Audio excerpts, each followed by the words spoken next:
Well, howdy diddly do, and welcome to another edition of the European Soccer Show. With me, as ever, is the undeniable, undistinguishable, and underappreciated Leo. Hello, Leo. How have you been? Hi Daniel, I'm great. And you, how have you been? Well, I'm okay. You've been in Brittany this week, and I've been still in Britain, which I know which one I'd rather be.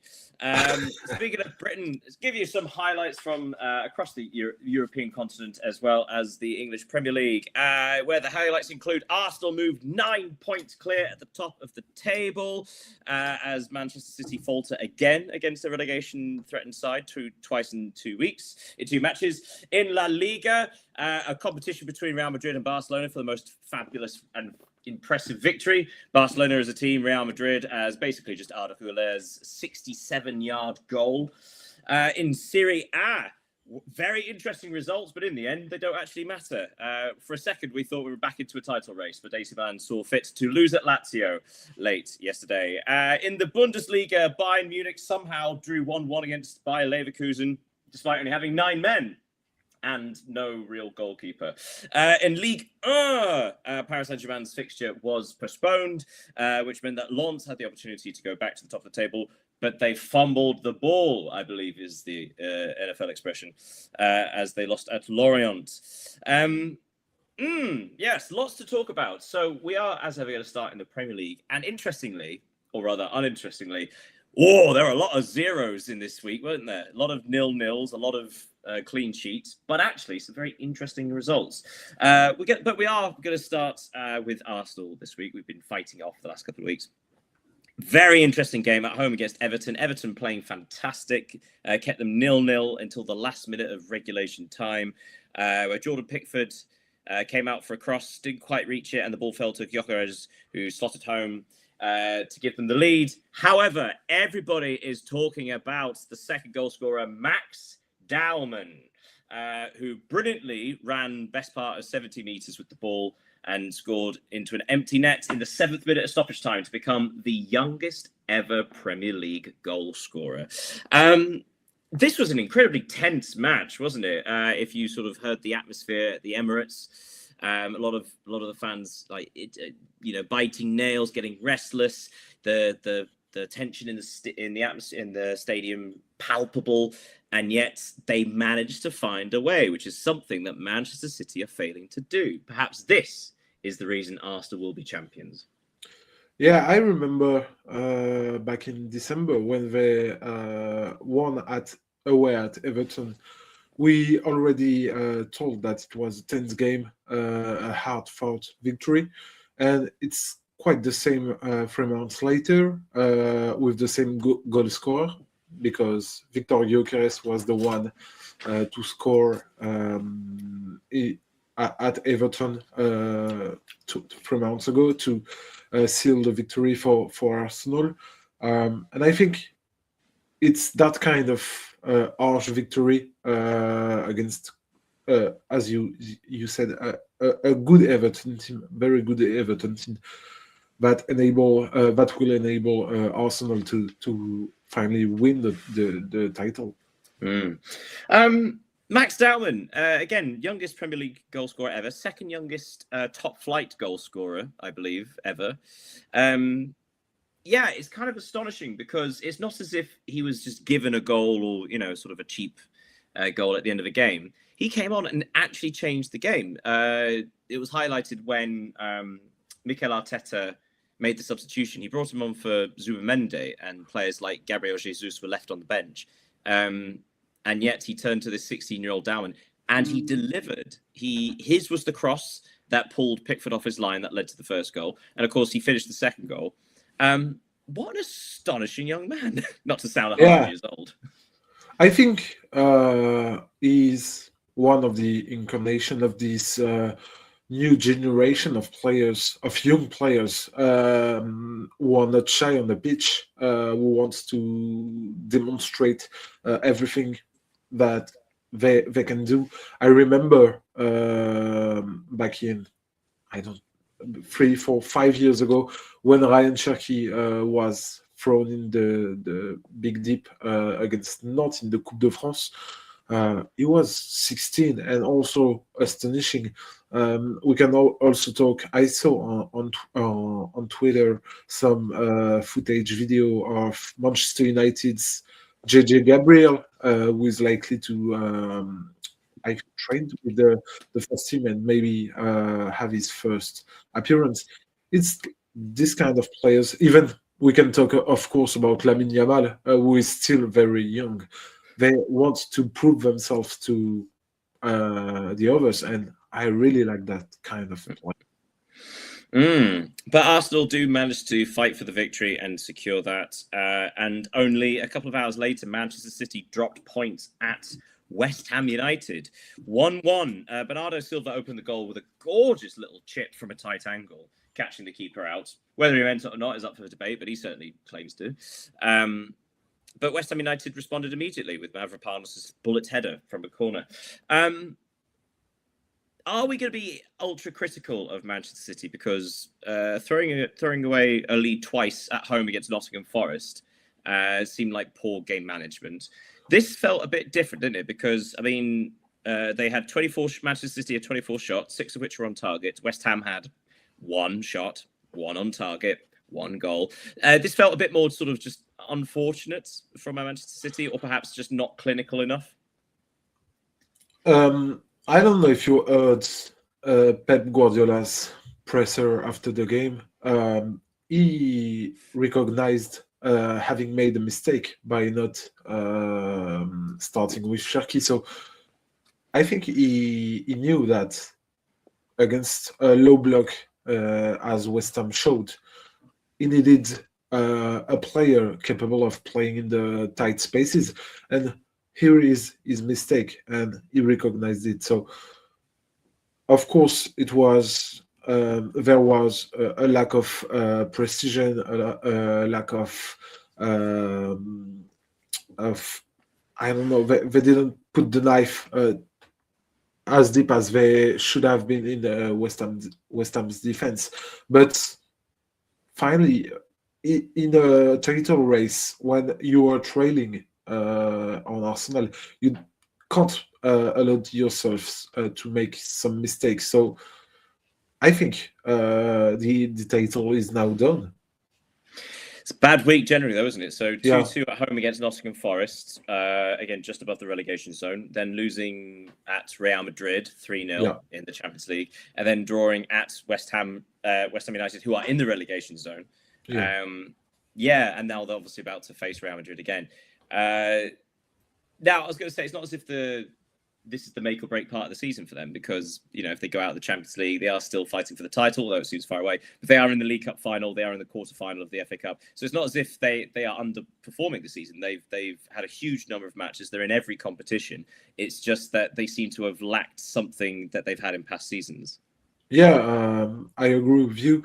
And when you compare to last season, their season is already good compared to the last one. We have to remember that they played in the Club World Cup last summer, something that Arsenal didn't, which can count now. And they also had new recruits, so it's kind of a season of maybe transition for Manchester City, and being second right now, even if they have the chance to actually win the title, it's quite positive, I think. Just bringing some other results. So Burnley 0, Bournemouth 0. That's done. Sunderland 0, Brighton 1. Weird game. The winning goal by Minte was a very strange sort of deflected cross. Chelsea 0, Newcastle United 1. Did you see the bizarre build-up to this game? Yeah, but it's like Chelsea have been struggling these past weeks. Before we actually talk about the football, did you see like the huddle and the referee at the start? Oh yeah, with the players around the referee. For those of you who've not seen this, I would genuinely recommend trying to find the footage for this, because Chelsea in recent weeks have been sort of doing this huddle around the centre spot and the ball. And it annoys some other teams. It depends, obviously, if Chelsea have taken the kickoff or not. And yet, this time round, the referee, Paul Tierney, went to the centre spot and stood over the ball just to sort of protect it. And the Chelsea players still made a huddle around him. It's one of the weirdest things I've ever seen. Yeah, it was. Yeah, sort of vibes of Donald Trump staying with Chelsea for the Club World Cup celebrations. But Newcastle United did win. It was their first victory at Stamford Bridge for 14 years, I believe. And Newcastle United are they're currently ninth on 42 points and 6 points behind Chelsea in sixth place. So chances are, obviously, Champions League push not likely. But Newcastle United have a real shot at reaching some European competition. They have among the easiest runnings. And, of course, next week, the Tyne-Wear derby against Sunderland at St James's Park. So Newcastle United, despite having a very difficult season, have an opportunity to qualify for Europe. Yeah, they have, especially since they will maybe be out of the Champions League after Wednesday night at Camp Nou, which could count if they were knocking out with one game per week. It would be an advantage. And I think if all the remaining games, every remaining games of Newcastle were away from home, they could qualify for the Champions League because they have performed well away from St James Park in recent games. So, yeah, it's a real possibility for them to at least to qualify in the Conference League. Yeah, chance to pull something out this season. On Sunday, Crystal Palace 0, Leeds United 0. Strange match. Dominic Calvert-Lewin missed a penalty, and then Leeds United had a man sent off at the end of the first half. And despite that, Crystal Palace didn't have a single shot on target in the second half. Leeds managing to squeak a draw. Manchester United really impressive in their 3-1 victory against Aston Villa. Goals from Casemiro, Mateus Cunha and Chesko. Nottingham Forest 0, Fulham 0. Forest having a missed opportunity to pull away from the relegation zone. Liverpool 1, Tottenham Hotspur 1. So the Igor Tudor's first point, his first not finally loss. Yeah. I think that's Spurs' first not defeat in 6 matches. I will say this though. It was an awful match. Watching it, I couldn't believe. I mean, from a Liverpool point of view, considering how much money they spent, they were so sloppy, constantly misplacing passes. Even right at the end, Spurs had just equalised, going into stoppage time, and Liverpool had a 4-on-2 breakaway. And both the passes involved were massively misdirected or overhit. It was, I'm not sure if you watched it, but a disappointing result for Liverpool. It feels like Liverpool were poor as opposed to Spurs being good. Does that make sense? Yeah, they were poor, and it's really a missed opportunity to move closer to the top 3, because in case they would have won this game, they would have moved into 4th place, opened up a 3-point lead over Chelsea. So it would have been a great coup, but in the end, conceding so many goals at the end of games, it could cost them a lot at the end of the season, because it's not the first time that they concede a goal in the dying minutes this season.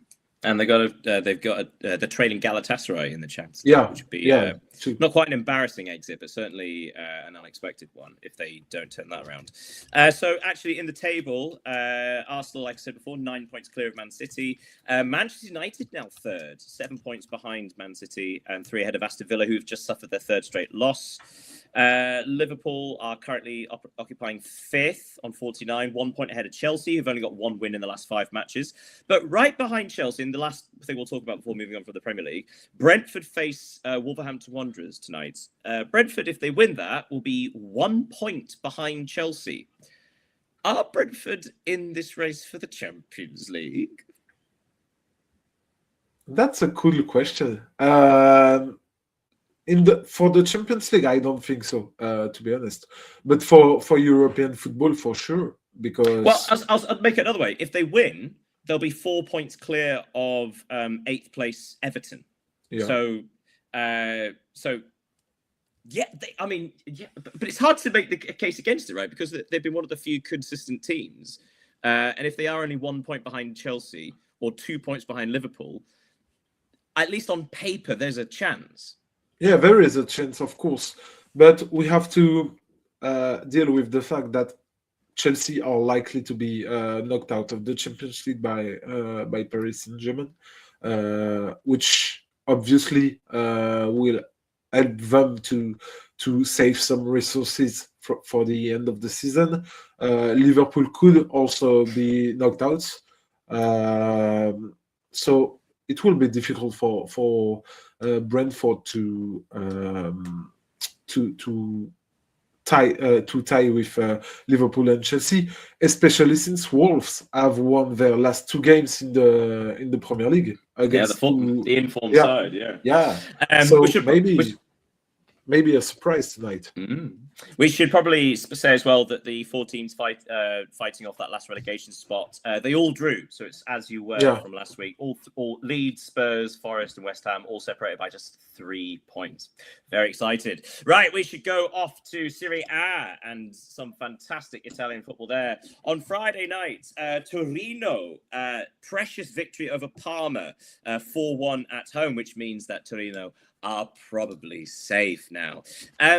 But we should also say that on Saturday, a couple of interesting ones. Inter dropped points at home to Atalanta, 1-1 there, which meant that after they lost to AC Milan previous week, that's 1 point in 2 games. If AC Milan had won this next match, the gap would have been down to just 5 points. But no, AC Milan went to Lazio and lost 1-0. It does feel like in the last sort of month, every time there's been a sniff of a return to a title fight, AC Milan kind of fluff it. Yeah, and fortunately for Inter, because as you mentioned, it's been 2 weeks in a row that they dropped points. They could have only be up to 5 points with AC Milan, but and now even if it's only 9 games to go before the end of the season, they must be careful not to suffer the same disappointment than last season. Even if, of course, the context is different because they were engaged in Coppa Italia and the Champions League, so they had to play on 3 different competitions.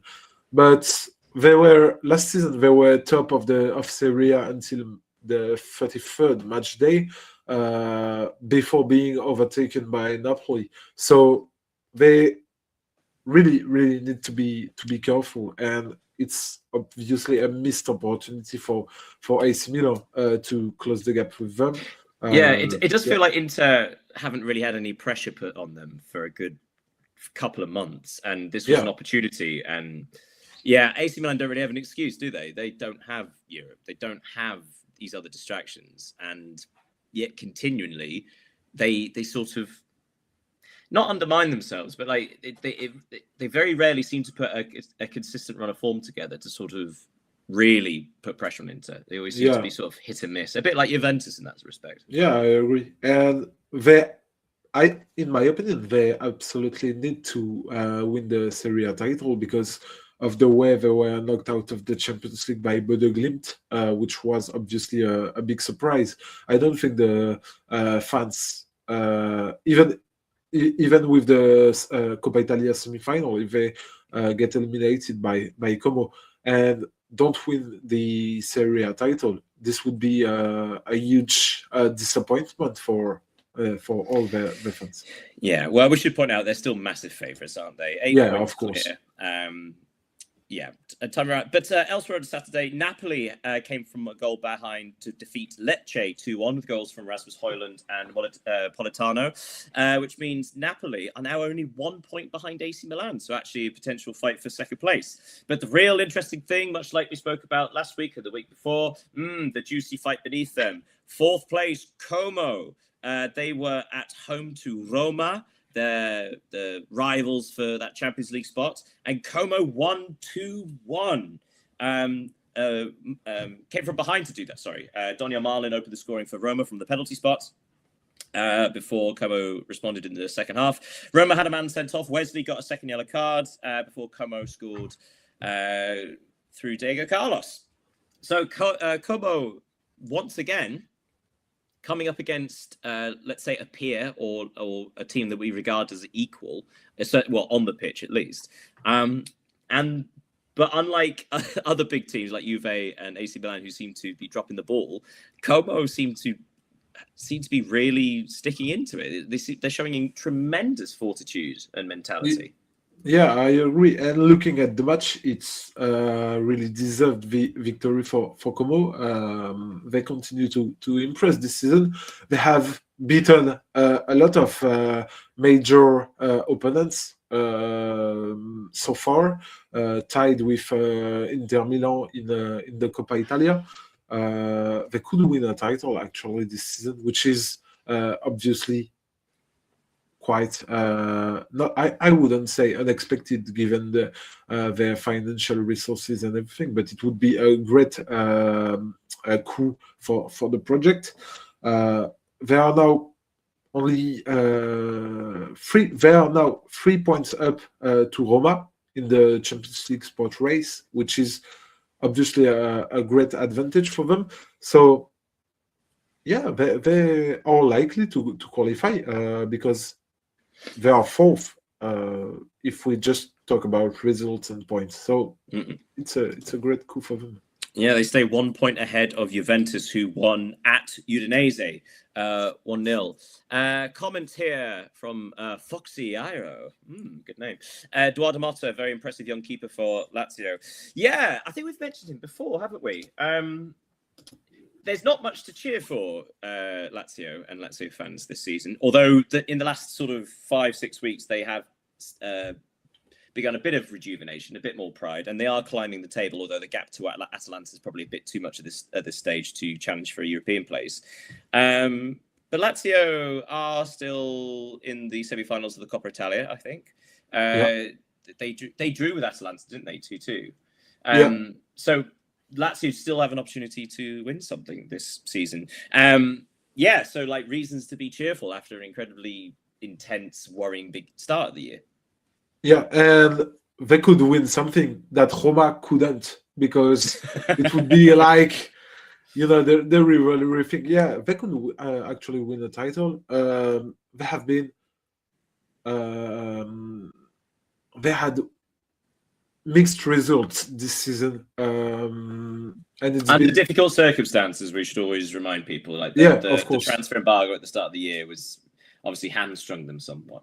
Yeah, but finally, even if they are ninth in the table, they have actually something to play for in this end of the season. So it's quite. And actually, if they manage to win the trophy and Roma not qualify for the Champions League, I'm sure that would be an overall victory for Lazio. Which though, Roma, another disappointing result. That's 2 losses on the bounce, no win in 3. They're losing form at the wrong time. They're now 2 points behind Juve, 3 points behind Como. They need to turn this around probably in the next match or two before they fall too far behind. Yeah, they continue to slip further away, especially away from home, where they haven't won a single game in 4 games now. So yeah, I remember in the early season they used to win these games by by only a goal, and it was sufficient for them to win. And we said that they desperately need to recruit a forward, given the fact that they were playing without a real number 9. But today they just concede too much goal for a team like that, and yeah, they are now 6 in bad position for the Champions League, even if they only have 3 points away from Como. So to round up Serie A, so Genoa got a 2-0 victory at Hellas Verona, which means Genoa and Torino currently in 14th and 13th place, are on 33 points, 9 points clear of relegation, which means both those teams are probably safe now. So big victories for Genoa and Torino. Elsewhere, Bologna won at Sassuolo 1-0. But perhaps the strangest result, not just of the weekend, but of the season, Pisa 3, Cagliari 1. So not only Pisa actually registering a victory, but they had a man sent off after 37 minutes, and yet still somehow managed to score another 2 goals after that. So Pisa, does the comeback start now? Probably not. They're 7 points behind Fiorentina, much like Hellas Verona. But hey, stranger things have happened. We should move on, and we'll go to the Bundesliga. We're actually going to start, mention a result on Friday where Borussia Mönchengladbach, who started the day 1 point ahead of St. Pauli, they defeated St. Pauli at home 2-0, which means that Mönchengladbach are now 4 points clear of that dreaded relegation playoff. So big result for Mönchengladbach, their first win in a while. But on Saturday, Bayer Leverkusen won, Bayern Munich 1. So this is a fascinating sort of microcosm of both of these team seasons, where Bayern, for those of you who didn't see the game, Bayer Leverkusen opened the goal scoring through Alex Garcia early in the game. Then Nicholas Jackson got a straight red card for Bayern Munich at the end of the first half. Then in the second half, Luis Diaz scored an equaliser with about 20 minutes left. And then Luis Diaz, with about 5 minutes left, got a second yellow card for diving, trying to win a penalty there. So Bayern finished with 9 men. But talk about microcosms, the determination and mindset of Bayern to still try and win the match, despite not only having a man down, but 2 men down, but Bayer being completely incapable of taking advantage of that for being in a dominant position. So yeah, it does sing true for both teams, doesn't it?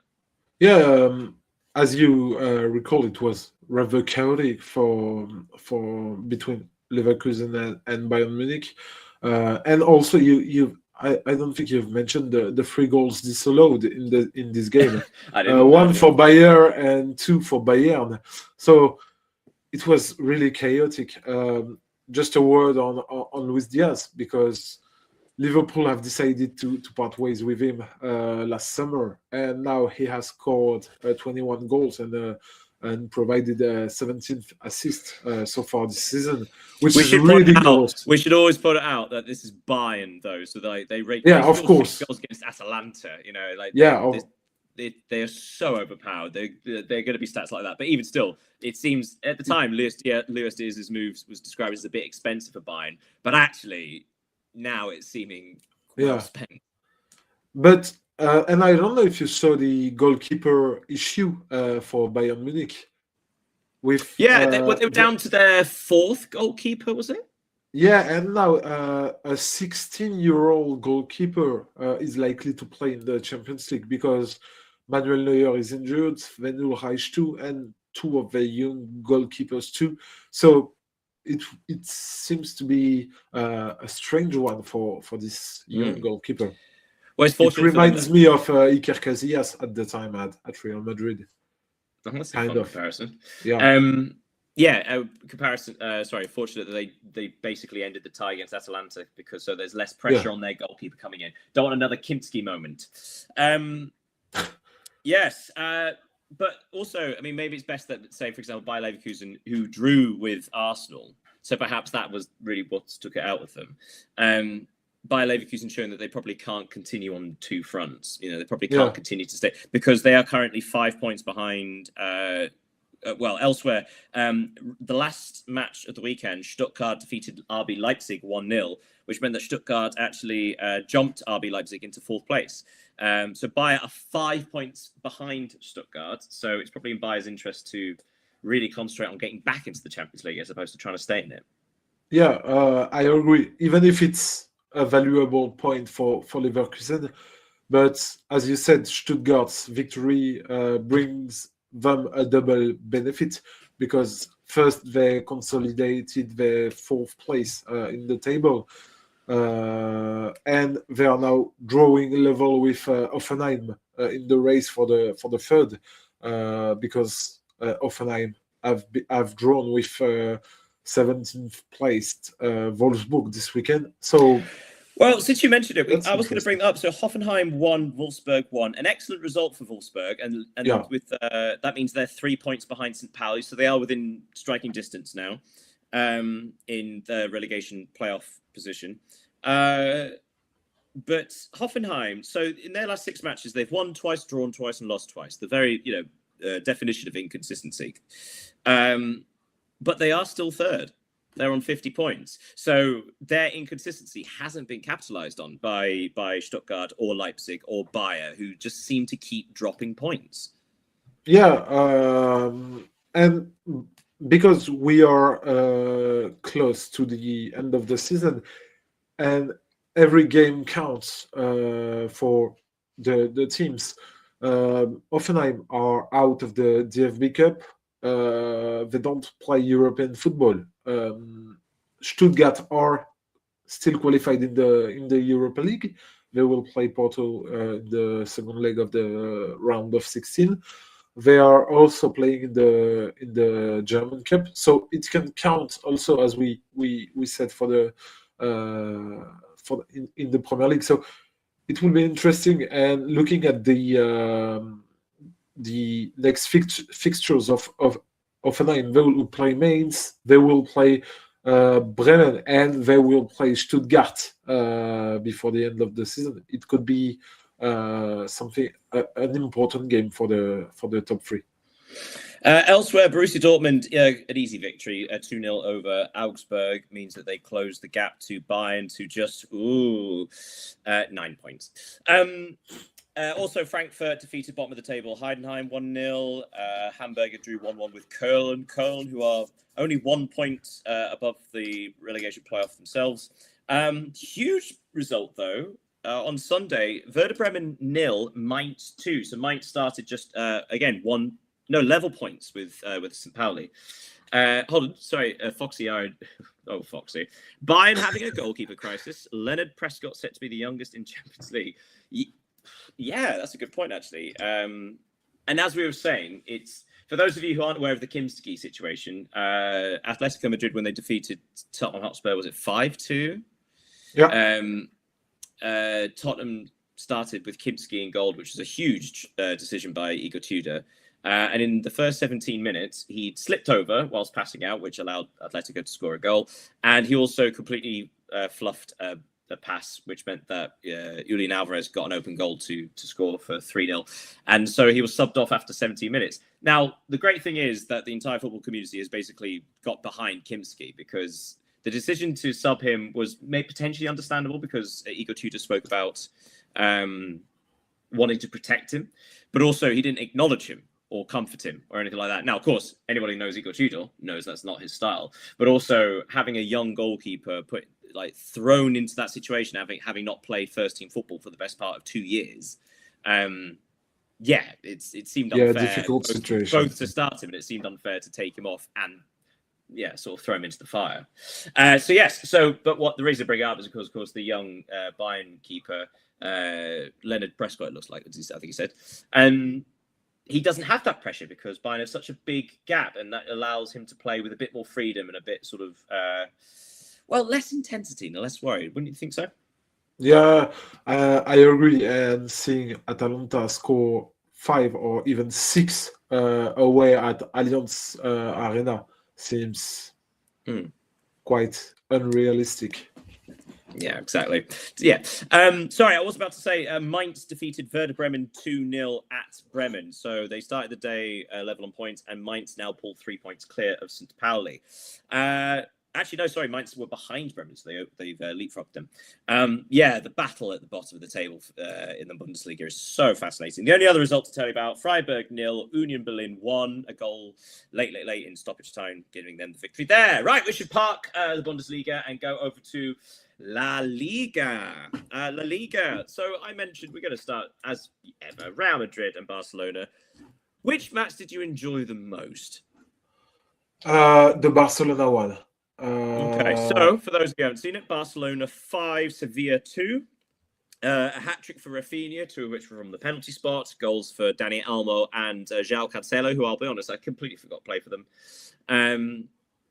But it was an impressive result, wasn't it? Because in the last couple of weeks, they sort of looked like they just needed to do what they needed to do. Like one doing just enough, but this seemed a bit more sort of, a bit more back to their fancy best. Yeah, and the fact that there is 2 points to retain for this from this win. The first is that the 3 points even. The first is that they keep their 4 points advantage over Real Madrid. The second is that they can actually end the season with 100 points in La Liga. They're on 70, 10 matches left. And the other, it is concerning Sevilla, because I think they must keep an eye on their rivals in the relegation battle, because their lead isn't secure yet, even though their form is one of the most impressive alongside the ones of Rayo Vallecano. Yeah, Sevilla 5 points clear of trouble as it stands. Well, if Barcelona were the most impressive performance, perhaps the most impressive goal, inevitably, is at Real Madrid. They defeated Elche 4-1. Couple of astonishing goals. The second goal for Valverde, his fourth in a week. After that, was a brilliant hat-trick against Manchester City. Wonderful team goal where I think everyone but one member of the squad touched the ball. But the fourth goal, Arda Güler, I wrote this down, 68 yards or 74 meters. I mean, it's not audacity. It's just pure technique, isn't it? Yeah, it's a technical gesture, and it's very difficult. And that's why it's so rare to see that kind of goals in professional football, at the top of professional football. Just to have a word on this game, we have said that in past week that Real Madrid had struggled to find the way they want to play. They struggled to win these games, especially since Kylian Mbappe. And this weekend it was, to be honest, a comfortable win. You've mentioned Federico Valverde's goal. He once again proved decisive. He has now 9 goal contributions in his last 8 games. Maybe the best player of Real Madrid at the moment. And to finish like we did with Sevilla, Elche, they are now in the relegation zone after the start of the season. So on that note, the next thing I was going to say, Mallorca on Sunday defeated Espanyol 2-1. Espanyol took the lead, but had a man sent off with about 40 minutes remaining, allowing Mallorca to come from behind and secure the victory, which means that they leapfrog both Elche and Alaves up the table. So yes, Elche do slide down into the relegation zone. It's something that I have noticed, which is a bit of a shame, let's call it a Premier Leagueism, where the promoted sides look like they're going down all of a sudden. So, for example, in Serie A, Cremonese and Pisa were both promoted at the end of last season, and Cremonese are now in there as well as Pisa. Although Sassuolo are doing absolutely fine. Yeah. Similarly with La Liga, so Real Oviedo, Elche, two newly promoted clubs. For the life of me, I can't remember who the third one was. Espanyol? Was it? I don't think it was. But anyway, it doesn't matter. But the point being that so 2 of the 3 promotion sides look like they'll be going down in La Liga. And yes, thank you for checking. I can hear you checking. Yes, yeah, I am. It's going to really annoy me. Silence as our Levante. Oh, is it Levante? Of course. Yeah. Sorry. So, Espanyol was 2 years ago. Yeah. Right. So yes. So all 3 of the bottom 3 in La Liga are the promoted sides. So we don't. It's not just obviously the Premier League is you get that kind of stagnation where the same promoted teams go down. We don't want that anywhere else either. But it does feel like these three sides just haven't been good enough this season. Apart from Elche, but their second half slump of the season has been really disheartening because it just feels like everybody worked out how to play against them and there's been no solution. Yeah, at the beginning of the season, we've said that Elche's way of playing was really interesting, but the fact is that playing that way for the whole season, it's complicated for a promoted team when you face the big names of your league. Sometimes you need to understand how to close the game and everything, but they had their ideas. They wanted to play that way, and they did it. So I like this kind of teams, but it proves difficult for them to stay up, even if they can, because they are only 2 points away from Mallorca and Alaves. Yeah, speaking of Alaves, they drew 1-1 at home against Villarreal. So close to having another precious 2 points to pull them clear of relegation. Villarreal, by the way, Pepe scored an equaliser in the 8th minute of stoppage time, so very close to a famous victory there. Girona defeated Athletic Club 3-0. Atletico Madrid defeated Getafe 1-0. Probably like a nice, easy game for them after Getafe had a man sent off in the second half. And obviously their second leg against Spurs is coming up. A rare win for Real Oviedo, who defeated Valencia 1-0, but probably a bit late for Oviedo as they are still 7 points behind safety. Elsewhere, Real Betis 1, Celta Vigo 1, Real Sociedad 3, Osasuna 1. I forgot to mention, of course, that after Mallorca's victory over Espanyol, that meant that for the first time since the third week of the season, I believe, Espanyol are no longer in the European positions. Yeah. Well, unless, of course, they get the 5th Champions League spot, and then it goes down, and depending what happens with the Copa del Rey. But yeah, Espanyol, who've only had one victory this calendar year. It's been difficult for them. Yeah. After such a brilliant start. Anyway, last but not least, we are popping off to Ligue. And very much on the cards as Marseille defeated Auxerre 0. 1-0 to Marseille for their third victory on the trot. But the first game we're going to quickly speak about, Lorient 2, Lens 1. So Lens had the opportunity to leapfrog Paris Saint-Germain, who had their game against Nantes postponed this weekend. But much like their other recent defeat, Lens dominated the game, had plenty of chances, but facing, to be fair, Lorient are having a good season.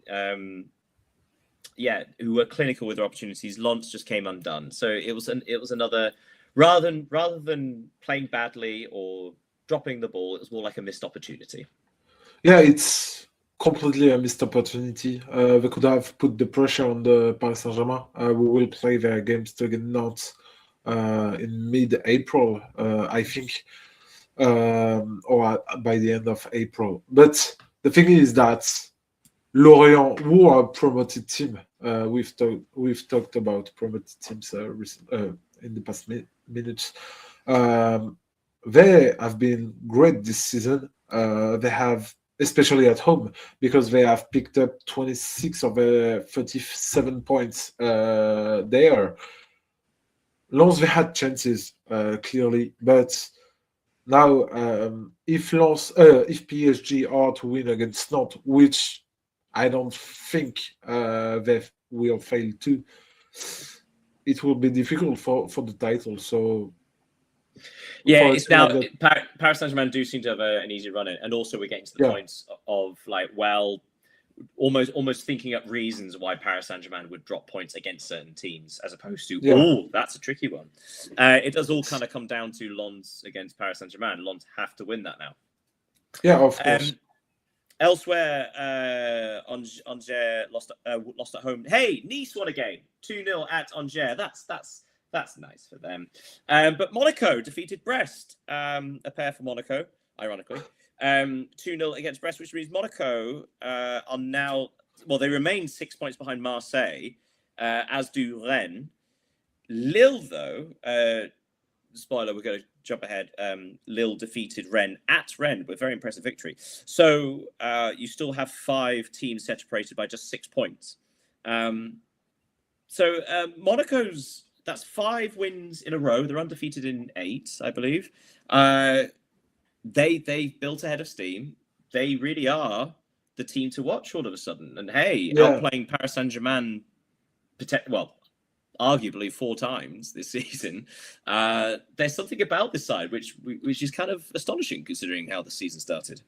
Yeah, they have really hit their stride now. They haven't lost in the league since the 16th of January, so 2 months ago, day by day, 2 months ago, and they don't have any other competition to juggle alongside because they were obviously eliminated from the championship by Paris Saint-Germain, and I do think they will overtake Lyon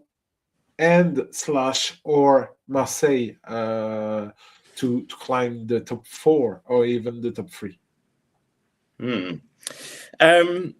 What's been the change? Because again, we were speaking about Monaco. I'd say in mid-January they were still not quite with it, and yet in the last sort of 8 weeks, there's been this monumental shift.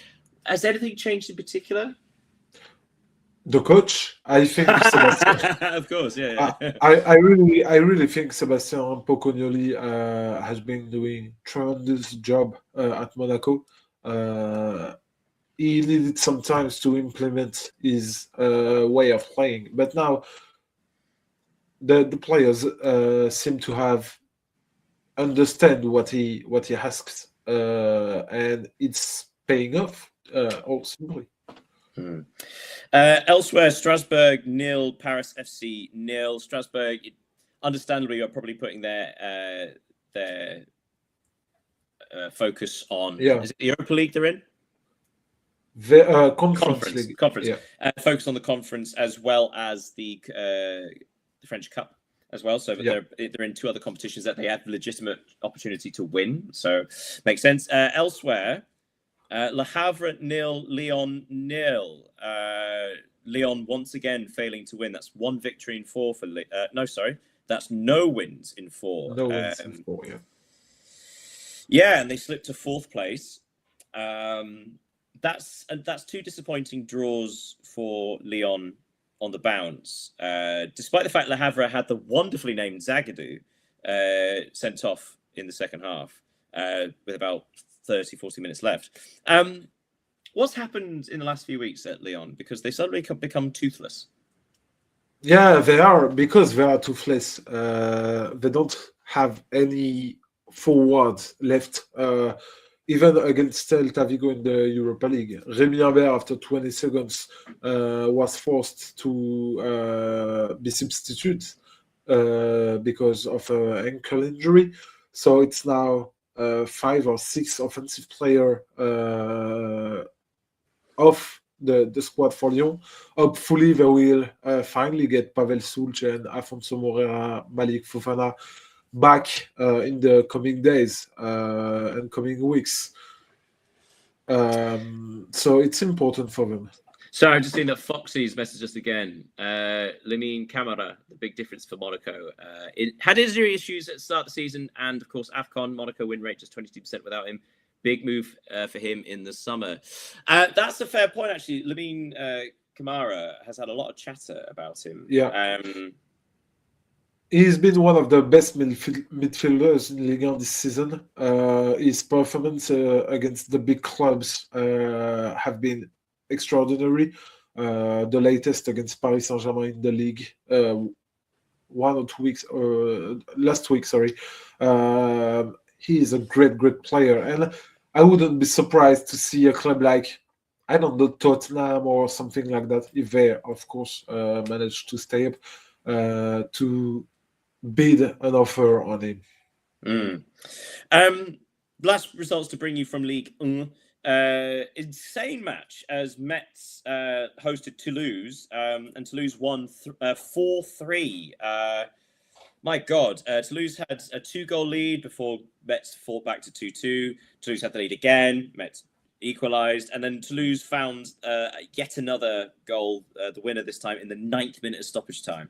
Oh my God, what a match that was. But the last one to reference, as I said before, Rennes 1, Lille 2. At the time, Lille were 2 points behind Rennes. So winning at Rennes, an incredibly impressive result considering Rennes' good run of form. That's now 3 wins from 4 for Lille, and they're undefeated in 7. Another team that's making a late surge for Champions League football. Yeah, Rennes really had the chance to close the gap. To 3 points behind third place. It was the anniversary of the club yesterday, 125 years.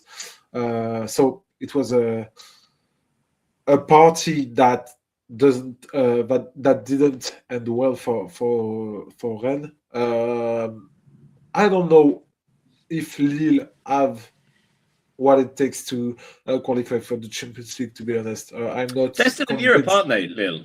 Yeah, they will play Aston Villa in yes. Europa League. They lost 1-0 in the first leg. And that's an interesting point, actually. Sorry to jump in, but of course, so Paris Saint-Germain on 57, Lens on 56. Paris Saint-Germain have a game in hand. Marseille third, 49, and that's the last guaranteed Champions League spot. So Marseille 49, Lyon 47, Lille 44, Monaco 43, Rennes 43. The fact that Lyon and Lille have European football could actually significantly hinder them, because Lyon finished top of the Europa League league phase, didn't they? So they have an opportunity to win something, but actually might negatively affect the big picture, the league season. Yeah, I agree, and it will be a tense race between Marseille, Lyon, Lille, Monaco, and Rennes till the end of the season. Marseille, I think they are the best placed team to grab a Champions League spot, because if they were tied with Monaco, I would say Monaco would overtake them, but they have 6 points more than Monaco. The fourth place will be the big thing to look at. Mm-hmm. Okay, so that brings us to the end of the roundup. Anything we may have missed? The 3 things we may have missed. What do you have for me this week? You may have missed that Barcelona's president, Joan Laporta, has been re-elected. 64% of the vote, I believe. 68.2. Yeah. He defeated Victor Font to be re-elected this weekend. So this is a big news, because it's quite unusual to see elections to name a president apart from Spain. So it was a big weekend for Barcelona. Yeah, and well, I'd say the highly controversial lever pulling. Obviously, it's going to take a long time to see what kind of effect that has on the finances in the long term. Life of Barcelona, but obviously in the short term, it seems to have had a positive effect. Okay, well, I've got one for you. On Friday, Wrexham defeated Swansea City 2-0, which means that Wrexham, I believe, if they have 7 more points this season, they will officially be the best team in Wales, which has not happened for about 40 odd years, I believe.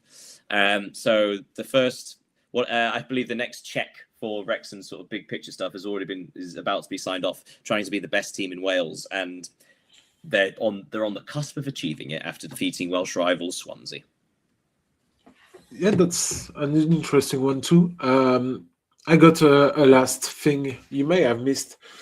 It's another unusual thing. That, do you remember Carney Chukwuemeka, former Aston Villa Chelsea player, who is now in Dortmund? He has received his first call-up with Austria after switching allegiance Okay. from England. And it's quite unusual for a European player to change nationality to that of another European country. It's always happened for a European player to go to an African one, to go to an Oceanian one, Asiatic one, but it's rare from European to European. Well, it must be one of the blessings of dual nationality, I guess. Yeah. I know. I thought I could have sworn he had 3. Obviously there's certain players who qualify for 3 or 4 nations. That must be quite a tricky one to put your allegiance towards. Things you may have missed in women's football in England. It was the League Cup final. Where Chelsea defeated Manchester United 2-0, which also means that is the 4th trophy won under Sonia Bombastor as her stewardship. But yeah, because of course Chelsea had a domestic treble last year and an undefeated domestic season, which is astonishing. So despite their lesser season this year in the WSL, they have won the first bit of silverware. So 4 trophies out of 4 for Bombastor. Pretty good, one would say. Anything else from you? I don't. I will let you finish with the trivial trivia. I've got one more thing you may have missed. Oh, it's a laugh. Down in League 2, I believe, the 4th tier of English professional football, a Notts County player was shown a red card for throwing away an opponent's boot. So his boot came off and he got rid of it. So that's a weird way. Very unsporting, but also quite funny. And we have look at that. We have a thing we may have missed from Foxy from the smaller European. Yeah, from the smaller European leagues. Porto's Polish youngster Oskar Pituszewski scored and looked impressive. Only 17. They produced too many gems. Yeah, I saw that goal against Benfica. If I'm not mistaken. Ironically, Benfica are the ultimate youth academy production system. Clearly, they've allowed one to get away.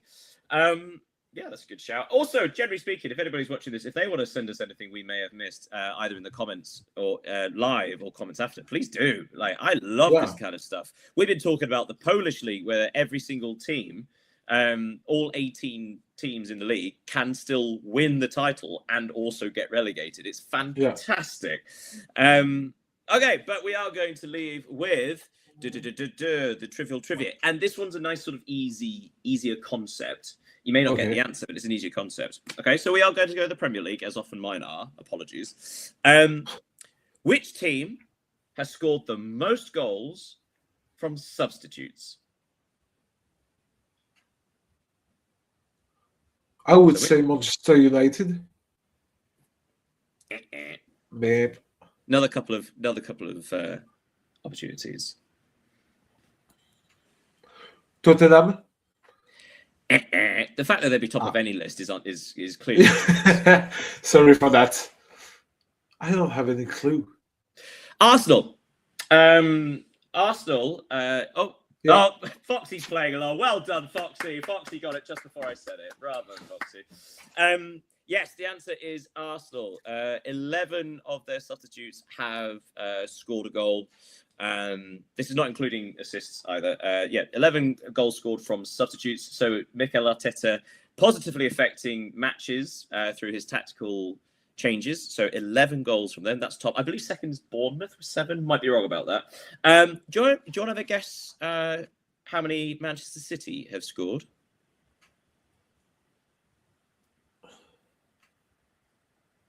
You've said Arsenal were with 11 goals. Top 11. Yeah.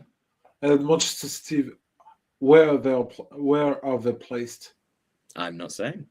I'll give you a clue. It's very near the bottom. Okay. Only 4 or 5? Yep.